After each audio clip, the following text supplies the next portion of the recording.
கிறிஸ்துவுக்குள் பிரியமான சகோதர சகோதரிகளே, உங்கள் அனைவரையும் தினமொரு முத்துக்கள் நிகழ்ச்சியில் சந்திப்பதில் மிகுந்த மகிழ்ச்சி அடைகிறேன். மறவாத தேவன். ஏசாயா 49ஆம் அதிகாரம் 15ஆம் வசனம்.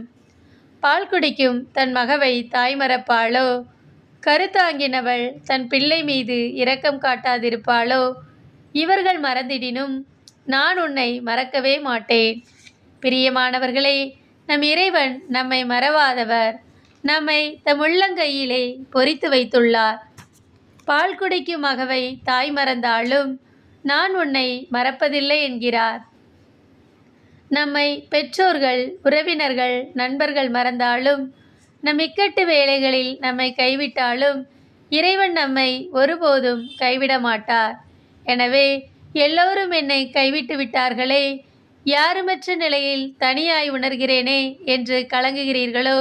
கலங்காதீர்கள். உங்களை உள்ளங்கையிலே பொறித்து வைத்து ஒவ்வொரு நாளும் மறவாமல் பாதுகாத்து வரும் இறைவன் நமக்கிருக்கிறார். அன்று இஸ்ராயேல் ஜனங்கள் எகிப்திலே படும் வேதனையை கண்டு அவர்களை மறவாமல் விடுவித்த தேவன் இன்று நம்மையும் நாம் படும் வேதனைகளையும் மாற்ற காத்து கொண்டிருக்கிறார்.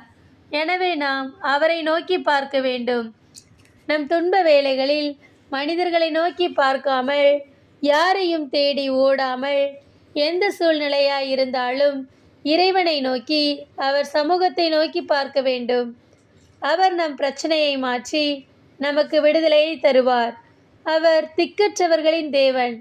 திக்கற்ற நிலையில், எல்லா வழிகளும் அடைப்பட்ட நிலையில் இருக்கும் நமக்கு இறைவனே அடைக்கலம். தாய் மறந்தாலும் நம்மை மறவாதவர்.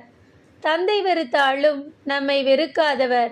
எல்லா வேளையிலும் நம்மை தாங்கி சுமப்பவர். மறவாமல் எல்லா வேளையிலும் அவரையே நோக்கி பார்ப்போம். அன்பு இறைவா, நான் நம்பும் மனிதர்கள் என்னை மறந்தாலும் நீர் என்னை மறவாதவர்.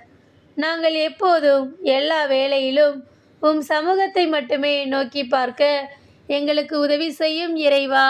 ஆமென்.